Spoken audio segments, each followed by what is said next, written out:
Hola a todos, ya estamos en el capítulo 5 de este Prepara tu viaje con Juan López, experto en Touratech, un hombre made for adventure.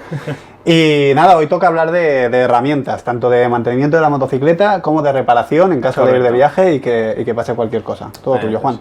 Bueno, aquí normalmente donde casi todo el mundo se vuelve bastante loco, ostras, herramientas, voy a llevarme un taller móvil directamente. Bueno, aquí realmente la primera pregunta que nos tenemos que hacer antes de empezar a comprar herramientas o a guardar herramientas dentro de la moto es hasta dónde llegan nuestros conocimientos de mecánica, ¿vale? Porque de poco sirve tener todas las herramientas que pueda haber en un taller de Fórmula 1 si luego no sé utilizar ni abrir la caja de herramientas. ¿Vale? Entonces siempre esa es la primera pregunta. Si yo sé reparar un pinchazo, pues me llevaré a reparar pinchazos, pero si no sé utilizarlo, pues y si viajo solo todavía más, pues no voy a llevármelo, evidentemente, porque necesito espacio.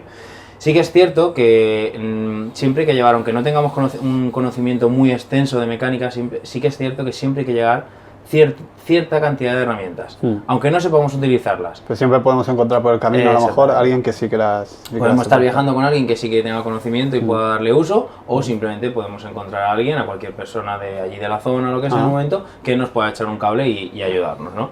Bueno, luego aparte, lo primero que hay que tener en cuenta es, no se trata de comprar, por ejemplo, una caja de herramientas en las que vengan todas las herramientas que hay, con todos los vasos, con todas las puntas, con todas las extensiones, no. Lo suyo es hacer el kit de herramientas específico al modelo de moto con el que estés viajando.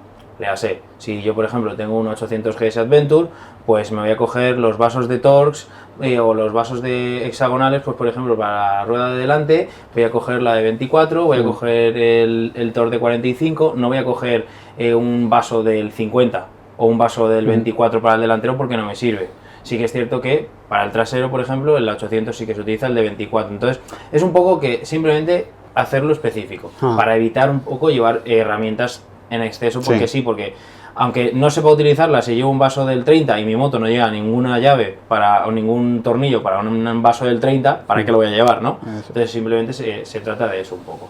Y bueno, para que nos hagamos un poco una idea general de lo que suele hacer falta, independientemente del modelo de la moto, ¿vale? Serían unos juegos de puntas, ya sean de Allen, de Torx, estrellas y planos, acorde a las medidas de los tornillos que tenemos instalados en la moto. Un conjunto de vasos hexagonales también, o de Torx si es BMW hembra, porque hay algunos tornillos machos. Luego un mango en T en lugar de utilizar una carraca. ¿Por qué un mango en T? Porque el mango en T podemos hacer toda la fuerza que queramos.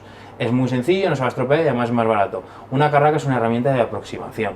Casi todo el mundo la utiliza pues para apretar los tornillos. Puede pasarte que los dientes de la carraca los partas y te quedes sin nada con lo que apretar los tornillos. Entonces un mango en T ocupa menos y más sencillo y no se va a romper. Luego un número concreto de llaves fijas, volvemos a hacer lo mismo, determinado, el número determinado según el modelo de moto, según lo que vaya los tornillos que tenga. Luego un cable de acelerador y embrague sería interesante, sobre todo en las motos que no son hidráulicas, lógicamente, pues por ejemplo una 1200 todo eso no tiene sentido, pero una 800 de las de antes, o incluso las de ahora también, el cable es por embrague, son embragues por cable, aunque el acelerador ahora ya sea electrónico, entonces pues por ejemplo el cable de acelerador no haría falta. Un reparador de pinchazos y parches, dependiendo de si llevamos cámara o si llevamos túbeles. Luego una cámara delantera de repuesto. Aquí esto tanto para el que utiliza túbeles como el que utiliza cámara. ¿Por qué? Porque muchas veces los pinchazos no tienen por qué ser por la banda de rodadura, pueden ser por los flancos del neumático. Un mordisco, una piedra que te haga un mordisco de estos tipos de víbora, que es como dos bocados, como dos formas de V, algo así. Si tú, aunque sea túbeles, le puedes meter la cámara, hinchar y seguir por lo menos hasta llegar al sitio donde te cambian el neumático o llegar a un taller y demás, ¿vale? ¿Por qué solamente la delantera? Porque normalmente siempre la delantera es la rueda más grande. Entonces yo puedo poner una cámara de una llanta de 19 en una llanta de 17.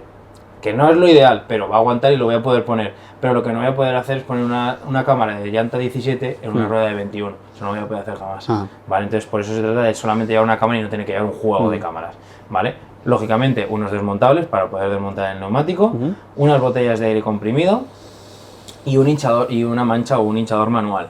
Yo soy más partidario de esta combinación que la de compresor. ¿Por qué? Porque el compresor al final ocupa bastante, sí que es cierto que es mucho más cómodo, pero dependiendo también de la moto. Esto tiene mucho también determinadas situaciones. Si es una moto con cámara, es más interesante unas botellas de CO2 y más interesante un hinchador manual. Pero sin embargo es una moto como una 1200 que es tubeless, sí que es más interesante un compresor. ¿Por qué? Porque cuando trabajamos con presiones un poquito más bajas, es cierto que el aire se pierde antes. Entonces, claro, estar con el hinchador manual cada 2x3, cada que vemos que se pierde presión, o metiendo bombonas de CO2, pues al final es como un poco más engorroso. Con el compresor es más sencillo. Entonces, dependiendo un poco de la moto, siempre vamos acorde a, ¿vale? Muy bien.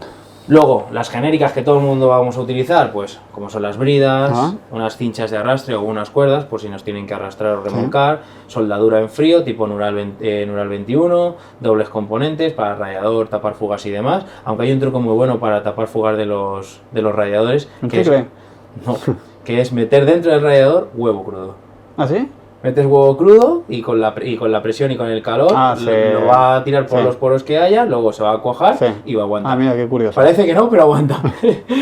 Luego, cables de arranque sin pinzas, ¿vale? El típico cable positivo y negativo con cierto grosor para poder arrancar las motos. ¿Y por qué sin pinzas? Porque al final son dos puntas de cables pelados y además si hacemos algo de campo puede pasarnos que pues una rama o lo que sea nos arranque un cable del motor o lo que sea. Si tenemos ese cable que van sin pinzas, simplemente es cortar un trocito, empalmar un cinta aislante y podemos seguir viaje. Luego ya lo repararemos. Siempre son reparaciones un poco temporales, luego ya lo haremos bien, pero por lo menos para poder seguir. ¿Vale? Luego un tubo de silicona para hacer la transferencia de gasolina de moto a moto si alguna vez lo necesitamos. Tornillería variada, ¿vale? ¿Por qué? Porque hoy día casi todos le ponemos accesorios a las motos, llevan 1000 componentes, llevan muchas historias, entonces siempre es interesante tener un pequeño surtido de tornillos de los que llevas instalados en la moto. ¿Por qué? Porque te puedes perder un tornillo, se puede romper, puede pasar cualquier cosa. Y por ejemplo, mira, sin ir más lejos, nos pasó le pasó a Iván, chico que estaba antes en Turatec, ahora está en BMW, que ya conoces. Nos fuimos a hacer un rally a la Basella y justo él llevaba el roadbook de Turatec con unos soportes que él se había inventado y tal, y le dije, llévate tornillos. No, esto de aquí no se cae, no hace falta. Pues efectivamente se le cayó un tornillo y iba con la torre dando vueltas hasta que llegamos a base y pudimos arreglarlo. Entonces siempre es importante. Luego un obús, ¿vale? El obús simplemente es el mecanismo que impide la salida del aire en la válvula del neumático, ¿vale? Bueno, en la válvula de la llanta, ¿vale? O de la cámara. ¿Por qué ponerlo? Porque es una piececita que vale €1, es súper pequeña y muchas veces las ruedas están en el suelo, nos pensamos que hemos pinchado, buscamos el pinchazo, no lo encontramos y simplemente se lo busca, ha dejado de funcionar porque tiene una junta tórica, esa junta tórica se llena de suciedad o lo que sea y pierde aire por ahí. Simplemente cambiando el obús, que son 3 segundos, lo tendríamos arreglado. Unos alicates, cinta aislante y americana y unas abrazaderas metálicas. Básicamente ahí lo tendríamos todo, es un poco... Mucha información, esto es una recopilación de muchas ideas y tras muchas experiencias de llevarte kilos extras, de llevarte kilos de menos de herramientas y al final poco a poco vas recopilando y básicamente es un poco lo que... Pero lo importante es saber hasta dónde llegan mis conocimientos, si voy a viajar solo, pues siempre un mínimo de herramientas, aunque no sepa utilizarlas y... siempre acorde al modelo de la moto. Esos son los 3 resúmenes que habría que tener en cuenta. Y en el tema del mantenimiento, Juan, imagino que siempre es recomendable antes de salir en cualquier viaje, acercarse al taller de confianza. Siempre, si hacemos nosotros mismos el mantenimiento, pues revisarlo todo, pues revisar niveles, revisar presiones, el estado de los neumáticos, que no esté sudando, no hayan fugas en el motor. Siempre, eso siempre hay que hacerlo y nunca está de más darle una vuelta a la moto y apretar un poco los tornillos. Muy bien, pues hasta aquí este capítulo 5 ya de Prepara tu viaje. Hoy hemos hablado de herramientas y os esperamos en el 6º vídeo que vamos a hablar de navegación.